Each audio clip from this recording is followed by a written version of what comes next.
ಸನ್ಮಾನ್ಯರೇ, ನನ್ನ ನೆಚ್ಚಿನ ಗುರುಗಳೇ ಮತ್ತು ನನ್ನ ಸಹಪಾಠಿಗಳೇ, ನಿಮಗೆಲ್ಲರಿಗೂ ಶಿಕ್ಷಕರ ದಿನಾಚರಣೆಯ ಆರ್ಥಿಕ ಶುಭಾಶಯಗಳು. ಇವತ್ತು ನಾನು ನಿಮ್ಮ ಮುಂದೆ ಒಂದು ಸಾಮಾನ್ಯ ವಿಷಯದ ಬಗ್ಗೆ ಮಾತನಾಡಲು ಬಂದಿಲ್ಲ. ಬದಲಿಗೆ ಯೋಚನೆಗೆ ಹಚ್ಚುವ ಒಂದು ಕುತೂಹಲಕಾರಿ ಪ್ರಶ್ನೆಯೊಂದಿಗೆ ನನ್ನ ಮಾತು ಆರಂಭಿಸುತ್ತೇನೆ. ಒಂದಾನೊಂದು ಕಾಲದಲ್ಲಿ ಗುರುಕುಲದಲ್ಲಿ ಕೇವಲ ಮಣ್ಣಿನ ಫಲಕ ಮತ್ತು ಬಳಪವಿತ್ತು. ಆದರೆ ಇಂದು ನಮ್ಮ ಕೈಯಲ್ಲಿ ಇಂಟರ್ನೆಟ್, ಗೂಗಲ್ ಮತ್ತು ಕೃತಕ ಬುದ್ಧಿಮತ್ತೆ AI ಇದೆ.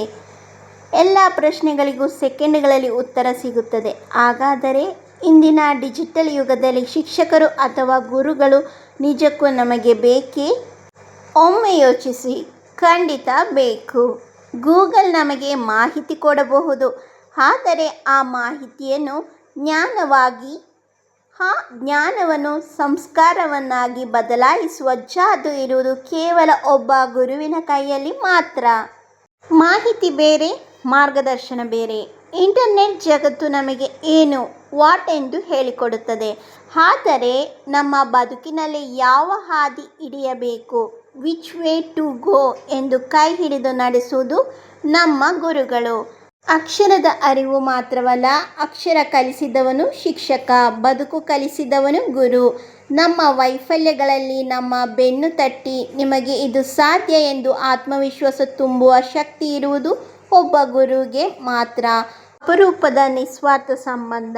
ತಂದೆ ತಾಯಿ ಬಿಟ್ಟರೆ ತಮ್ಮ ಸ್ವಾರ್ಥವಿಲ್ಲದೆ ತಾವು ಕಲಿಸಿದ ವಿದ್ಯಾರ್ಥಿ ತಮ್ಮನ್ನು ಮೀರಿ ಬೆಳೆಯುವುದನ್ನು ಕಂಡು ಅತಿ ಹೆಚ್ಚು ಖುಷಿ ಪಡುವ ಏಕೈಕ ವ್ಯಕ್ತಿ ಎಂದರೆ ಅದು ನಮ್ಮ ಗುರು. ಕೊನೆಯದಾಗಿ ಬೆಳಕನ್ನು ನೀಡುತ್ತಾ ತಾನೇ ಕರಗುವ ಮೇಣದ ಬತ್ತಿಯಂತೆ ವಿದ್ಯಾರ್ಥಿಗಳ ಉಜ್ವಲ ಭವಿಷ್ಯಕ್ಕಾಗಿ ತಮ್ಮ ಜೀವನವನ್ನೇ ಸಮರ್ಪಿಸಿದ ಸಮಸ್ತ ಗುರುಗಳಿಗೂ ನನ್ನ ನಮನಗಳು.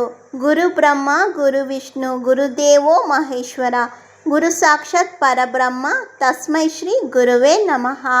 ಈ ಸುಂದರ ಸಂದರ್ಭದಲ್ಲಿ ನನ್ನ ಜೀವನವನ್ನು ರೂಪಿಸಿದ ಎಲ್ಲ ಗುರುಗಳಿಗೂ ಧನ್ಯವಾದಗಳು ಅರ್ಪಿಸುತ್ತೇನೆ. ಜೈ ಹಿಂದ್, ಜೈ ಕರ್ನಾಟಕ.